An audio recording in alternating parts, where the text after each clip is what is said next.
वक्त बदलते देर नहीं लगती। धैर्य और सफलता की भावनात्मक कहानी। बात एक आधुनिक भारतीय शहर की है, जहां ऊंची ऊंची इमारतों के बीच छोटी छोटी गलियां भी सांस लेती हैं। उन्हीं गलियों में एक पुरानी सी पंचर की दुकान थी, जहां रामलाल अपने बेटे सूरज के साथ लोगों के टूटी हुई टायरों की मरम्मत किया करता था। सूरज मात्र 17 साल का था, लेकिन जीवन की कठिनाइयां उसकी उम्र से कहीं बड़ी थी। रामलाल दिन रात मेहनत करता, मगर कमाई इतनी थी कि किसी तरह घर का चूल्हा जल पाता। सूरज पढ़ाई में होशियार था, पर किताबों से ज्यादा उसे ग्राहकों की गाड़ियां संभालनी पड़ती। उसका सपना था अपना खुद का बड़ा बिजनेस खड़ा करने का, लेकिन हालातों ने उसे एक पंचर की दुकान तक सीमित कर दिया। सूरज का मन अक्सर टूट जाता जब उसके हमउम्र लड़के महंगे स्कूल बैग लेकर क्लास में जाते। वो ग्रीस से सने हाथों से पंचर भर रहा होता। कई बार सूरज ने भगवान से शिकायत की, क्यों मेरा ही जीवन इतना कठिन है। कभी कभी तो उसके दोस्तों का भी मजाक बनता, अरे पंचर वाले के बेटे, क्या सपना देख रहा है करोड़ों का बिजनेस करने का। सूरज का दिल दुखता, मगर पिता की थकी आंखों को देखकर वो अपने आंसू पी जाता। एक दिन सूरज का स्कूल फीस भरने का आखिरी दिन था। उसके पास फीस के पैसे नहीं थे। पिता रामलाल ने अपनी दुकान के पुराने औजार बेच दिए, फिर भी पैसे पूरे नहीं हुए। सूरज की आंखें भर आईं।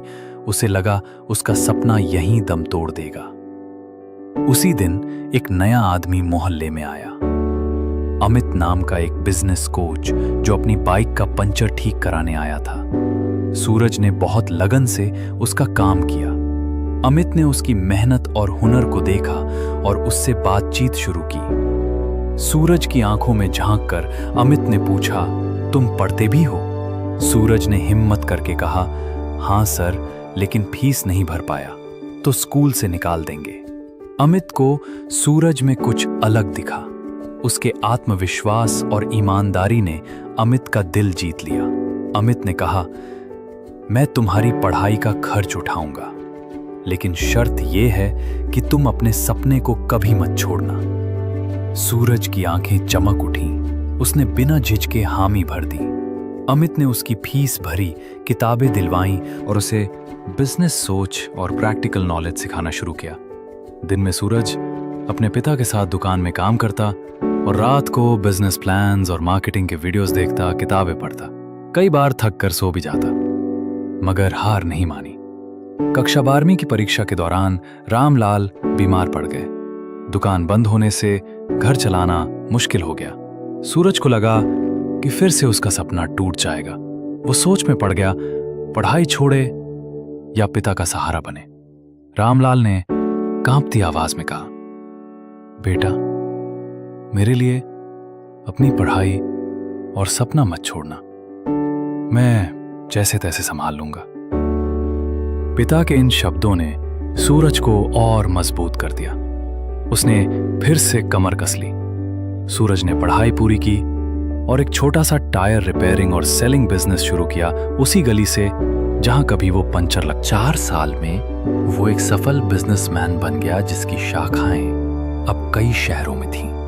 उसकी पहली कमाई का एक बड़ा हिस्सा उसने अपने पिता को दिया और कहा, अब आपको दुकान चलाने की जरूरत नहीं पापा, अब आप सिर्फ आराम करें।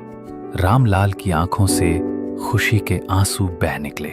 कहते हैं, वक्त बदलते देर नहीं लगती, और सूरज ने साबित कर दिया कि अगर हौसले बुलंद हों तो हालात कितने भी मुश्किल क्यों ना हों, इंसान अपनी मंजिल पा ही लेता है। सूरज की कहानी हमें सिखाती है, कभी भी अपने छोटे हालात को अपने बड़े सपनों की दीवार मत बनने दो।